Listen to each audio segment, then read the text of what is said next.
At 4 a.m., I dragged myself home after a brutal night shift and hours spent patching a leak in our roof, my back screaming, my hands raw and bleeding. All I wanted was an hour of sleep. But when I woke up, my life had been erased, my clothes thrown in trash bags, my wallet emptied, and a note on the fridge that cut deeper than any knife. You're dead weight. Get out. My wife stood coldly by the door, arms crossed, while my stepson smirked and tossed me the keys to my own truck. Go cry somewhere else. Don't come back, he sneered before locking me out of my own home. For 3 nights I lived in that truck, wondering how the hell everything had gone so wrong. 2 months later, my phone was flooded with 47 desperate messages begging me to come back. Here's the deal.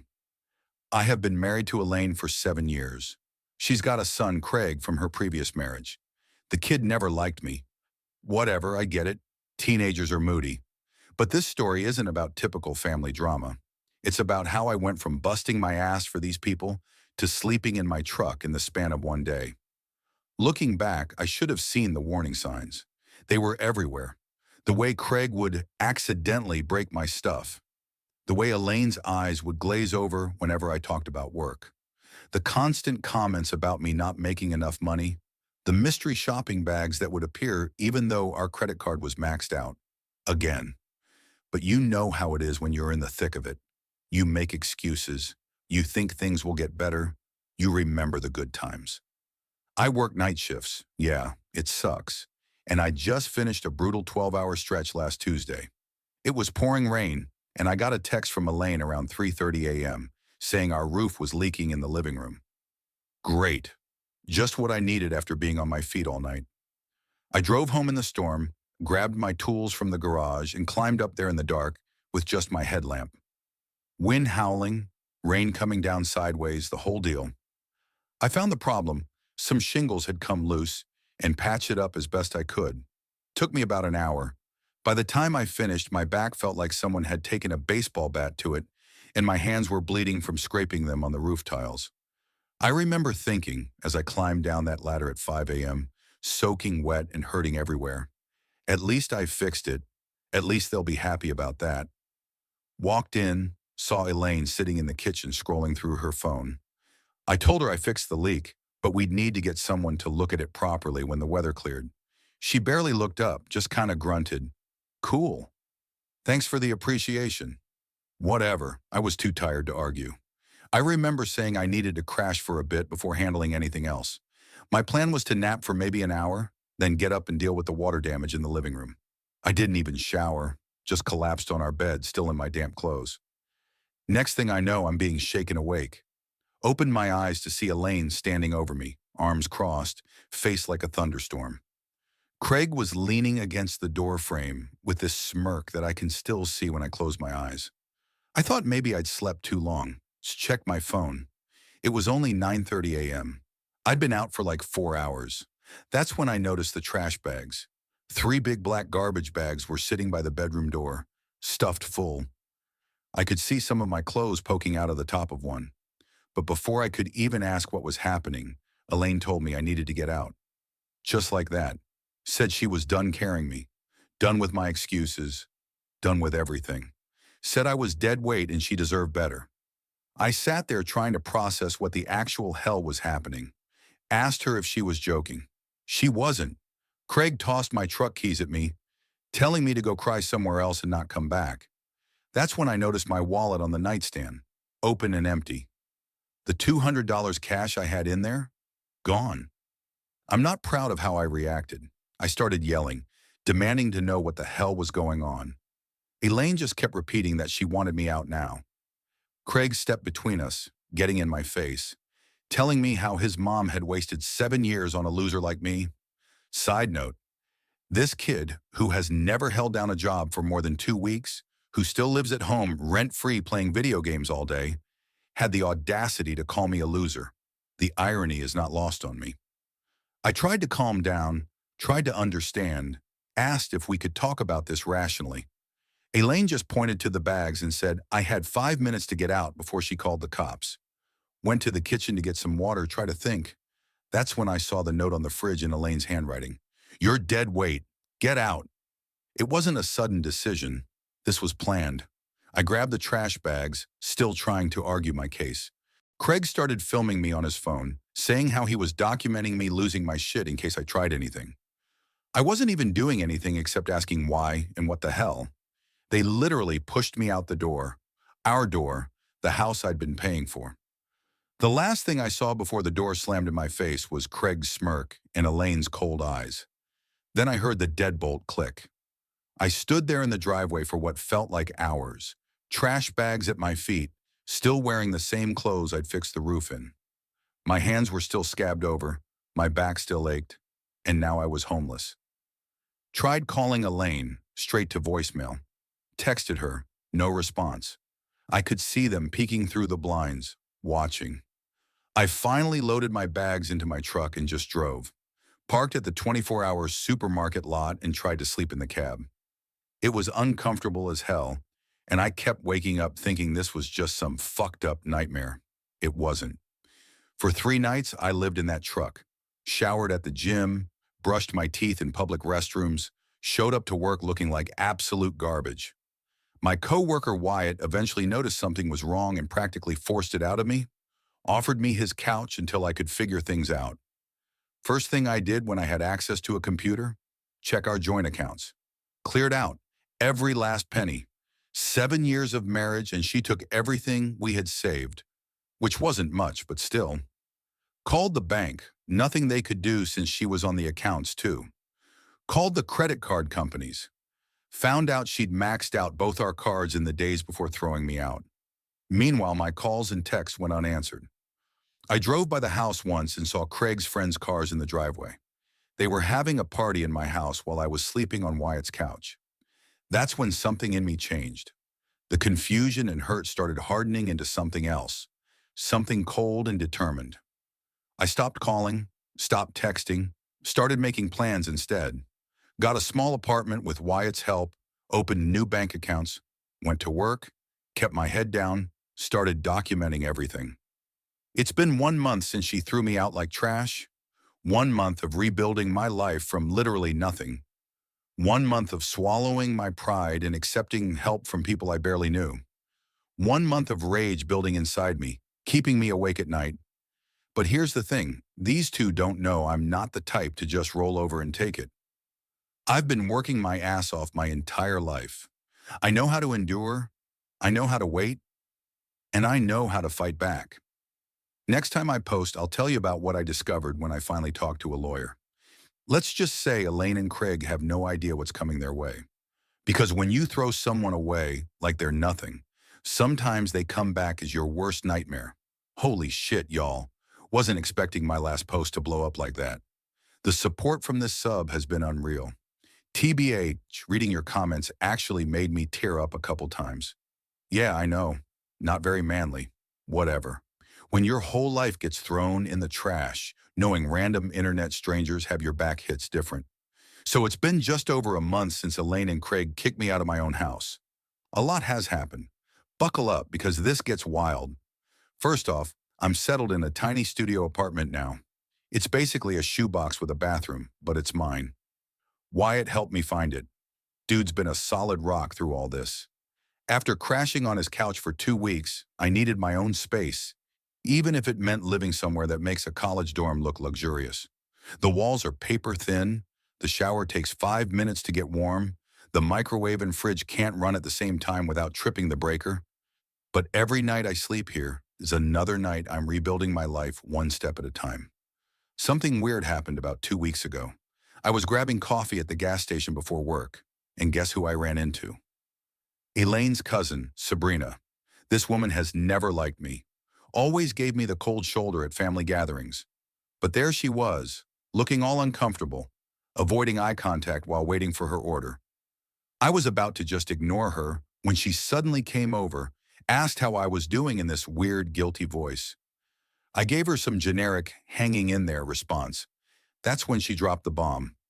Apparently, Elaine had been planning to kick me out for months, had been talking about it at family gatherings, telling everyone I was lazy, useless, dead weight. Said she was strategizing the best way to do it. Let that sink in. While I was working night shifts and fixing shit around the house, my wife was literally plotting to throw me out like garbage. The worst part? According to Sabrina, the roof leak that night wasn't even real. Elaine had sprayed water up there with the garden hose to create a plausible emergency that would tire me out. She knew I'd climb up there in the storm to fix it. She wanted me exhausted and vulnerable. Who does that? Sabrina seemed genuinely disturbed by the whole thing. Said she'd been feeling guilty for weeks knowing what was coming and not warning me. Better late than never, I guess. She also mentioned Elaine had been hiding money for months, skimming from our joint account into a secret one. That information was the kick in the pants I needed. The next day I called a lawyer. Here's where things get interesting. The lawyer, this straight-shooting older guy named Frank, asked about the house. Whose name was on the deed? I realized I didn't actually know. The house had been my grandfather's. When he passed 5 years ago, I inherited it.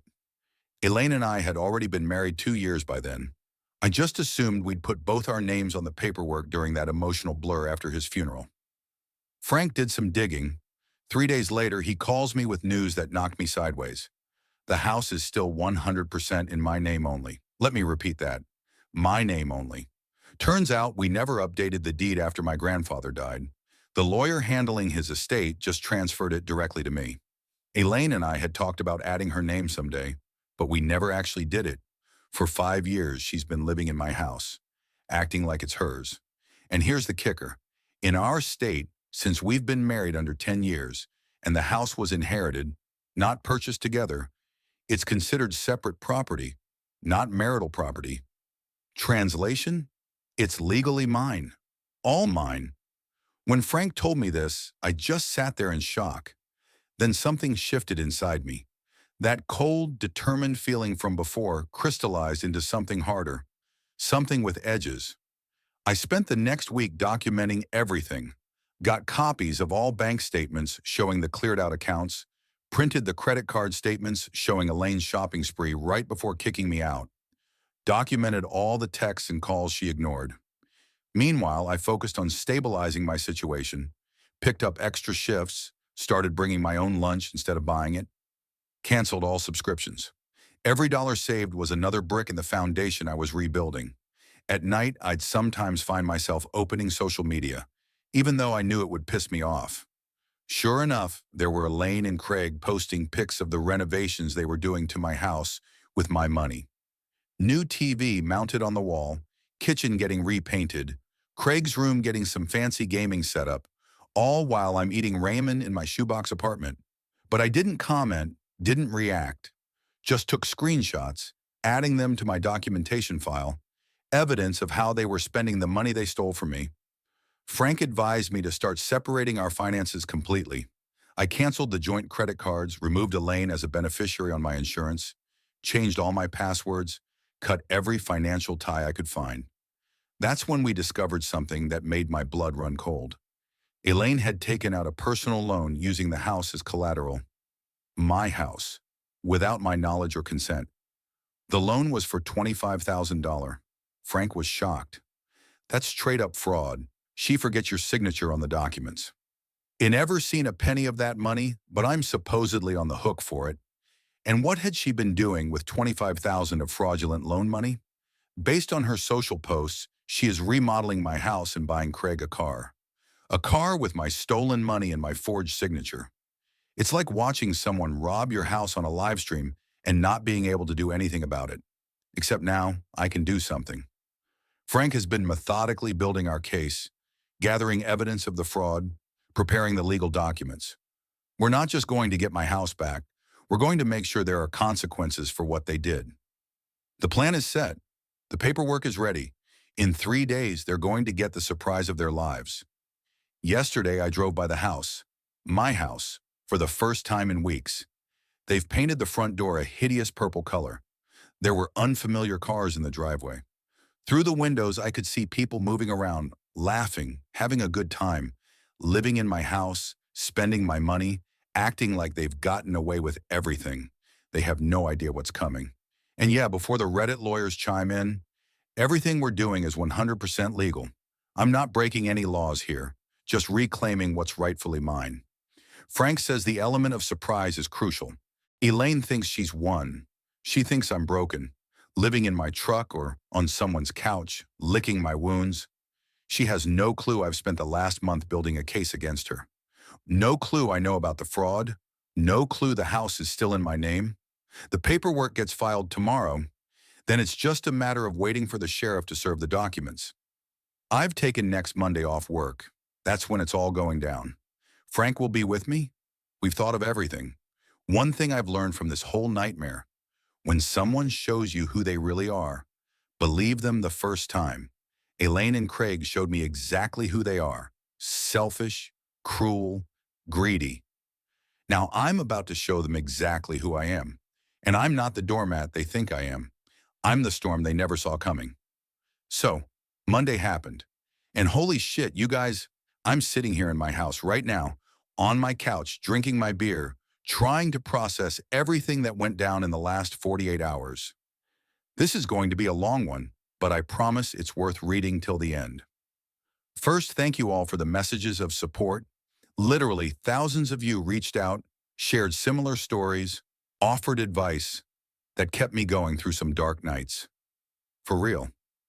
Monday morning, 8:27 a.m. I'm parked down the street from my house with Frank, my lawyer, beside me in his car. My stomach's doing somersaults. I hadn't slept more than 3 hours the night before. Kept having these weird dreams where I'd show up and the house would be gone. Just a big empty lot. But there it was. My grandfather's house. My house. With that ugly purple door Elaine painted. Craig's new car in the driveway. Bought with my fraudulently obtained money. 2 other cars I didn't recognize parked on the street. At 8:59, the sheriff's car pulls up, right on time. I give him a minute to walk up to the door, then Frank and I follow, heart pounding so hard I could feel it in my throat. I stayed back a bit, not wanting Elaine to slam the door before the sheriff could serve the papers. Through the glass panels beside the door, I could see movement inside. Then the door opened. Craig standing there in basketball shorts and no shirt, looking confused as hell at the sheriff on our porch at 9 a.m. on a Monday. Behind him, I spot Elaine rushing over, tying a robe around herself. I couldn't hear everything, but I saw the exact moment when the sheriff handed over the stack of documents. Saw Craig's face go from confused to shocked. Saw Elaine grab the papers, eyes scanning frantically. Then she saw me standing behind the sheriff. Y'all, her face. I wish I had a picture. That moment when she realized she wasn't in control anymore. When she realized she'd fucked with the wrong guy. That moment was worth every night I spent in my truck, every ramen dinner in my shitty apartment, every tear I'd swallowed. The sheriff explained that they had 48 hours to vacate the premises. That's when Elaine lost it. Started screaming that it was her house, that I was harassing her, that she'd call the police. The sheriff, who was the police, just pointed to the legal documents and said everything was in order. Craig tried to get aggressive, stepping toward me with his chest puffed out. The sheriff shut that down real quick. Frank calmly walked them through the facts. The house was solely in my name. They had committed financial fraud by taking out loans against property they didn't own. They had emptied joint accounts and stolen cash from my wallet. Every accusation backed up with documentation. The look on their faces as he laid it all out? Priceless, truly priceless. Elaine switched tactics, going from rage to tears in 2.5 seconds. Started sobbing about how I couldn't just throw them out. Where would they go? How could I do this after years together? I just stood there silent, letting her performance play out. That's when Craig made his mistake. Called me a pathetic loser who would probably come crawling back after a week of living alone. Said his mom had only stayed with me out of pity. Frank had advised me to stay calm no matter what. But something in me snapped. I looked Craig dead in the eyes and told him he had exactly 48 hours to get his shit out of my house before I had everything they left behind hauled to the dump, including his precious gaming setup that my money had paid for. The sheriff warned them not to damage anything or remove fixtures from the house. All the renovations they'd done, legally mine now. The fancy TV they'd mounted to the wall, mine. The new appliances, mine. We left them standing there staring at the paperwork, reality finally sinking in. I felt lighter than I had in months as I walked back to my car. But the real show was just beginning. About 3 hours later, my phone started blowing up. Elaine calling, texting, then calling again. I ignored it all. Frank had told me not to engage directly. Everything needed to go through him now. By evening, I had 17 missed calls and 23 texts. Everything from threats to tearful pleas to get back together. Screenshots of all of them went straight to Frank. The next morning, Tuesday, I checked my phone and nearly dropped it. 47 messages overnight, voicemails, texts, DMs on every social platform we'd ever shared, emails, even a letter slipped under the door of my apartment. How she found my address, I still don't know. The messages started with anger, then bargaining, then full-on panic as she realized I wasn't bluffing. The later ones were borderline incoherent, talking about how she'd changed, how she'd made a terrible mistake, how Craig was sorry too. Doubt. The last one, sent at 4:13 a.m., just said, "Please, Randy, we have nowhere to go. No money, nothing. Please talk to me." I sent one reply at Frank's direction. "All communication must go through my attorney. His contact information is in the documents you received." Then I blocked her on everything. Wednesday morning, the 48-hour deadline. Frank and I met the sheriff at the house again at 9 a.m. sharp. I half expected them to barricade themselves inside, but to my surprise, there was a small U-Haul in the driveway. Craig's car was gone. The other cars, too. Elaine was standing on the porch, eyes red and puffy. Craig? Nowhere to be seen. She tried to approach me as I got out of my car, but the sheriff stepped between us. I'll never forget what she said as I walked past her to my house. "You can't do this to me. You'll regret it. Craig was right about you all along." I just kept walking. Inside, the place was a disaster. They'd clearly left in a hurry, took what they could carry and left the rest. The renovations they'd been bragging about online, half finished. Walls partially painted, kitchen cabinets removed but not replaced, and out of spite, they'd done some damage. Holes punched in walls, scratches on the hardwood floors from dragging furniture. The bathroom sink cracked. But here's the thing. I didn't even care. The house was mine again. The trash had taken itself out. Frank documented everything for potential additional legal action, then shook my hand and said the worst was over. He'd handle the fraud case from here. The bank was already investigating the forged loan documents. Elaine was potentially facing serious consequences for that. After they left, I just sat on the floor of my empty living room, alone in my house for the first time in 2 months. It didn't feel like victory exactly, more like exhaling after holding my breath for too long. I called Wyatt, who showed up an hour later with beer and pizza. We sat on the floor eating and planning what needed to be fixed first. The roof, obviously, then the damage Elaine and Craig had left. He offered to help on the weekend, said some of the other guys would too. Real friends, not people who throw you away when you're inconvenient. That night I slept on a camping mattress in my bedroom. Best sleep I've had in months. The next few days were a blur of cleaning, organizing, making lists of repairs. I was off work, using vacation days I'd saved up. Every hour I spent reclaiming my space felt healing somehow. Then yesterday, something unexpected happened. A knock at the door around 6 p.m. I opened it to find Alexandra, Elaine's sister. She looked nervous as hell, standing there, twisting her wedding ring. I hadn't seen her since before Elaine kicked me out. She and her husband, Stetson, had always been at family gatherings.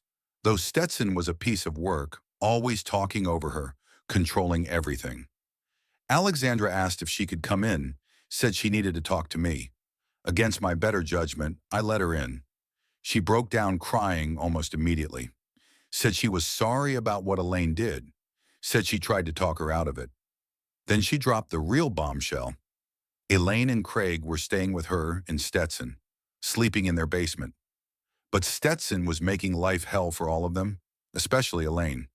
Taking her money, what little she had left, controlling when she could leave the house, even what she could eat. The irony wasn't lost on me. Elaine had gone from treating me like garbage to being treated like garbage herself. But Alexandra wasn't there to beg for Elaine. She was there for herself. She wanted out, away from Stetson, had been planning it for months but never had the courage. Seeing me stand up for myself had given her the push she needed. I sat with her for 3 hours, helping her make a plan. called a friend who works with a women's shelter, made some calls. By 10 p.m., she had a safe place to go and a plan to get her stuff out while Stetson was at work. This morning, I helped her move the essentials to a storage unit. She cried, saying she never thought I'd help her after what Elaine did. I told her she wasn't Elaine.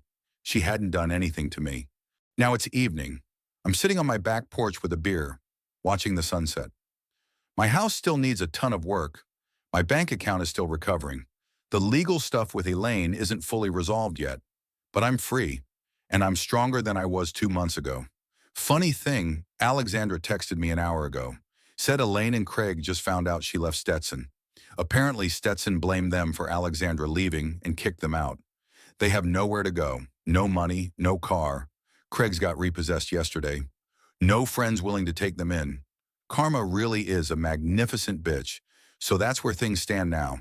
I'm rebuilding. They're falling apart. And every day I'm a little less angry and a little more at peace. Thanks for coming along on this journey with me, Reddit. Your support meant more than you know. Oh, and to that one commenter who asked if I'd take Elaine back if she apologized and changed. LM Trump, not if she was the last woman on Earth. Some bridges don't just burn, they get nuked from orbit.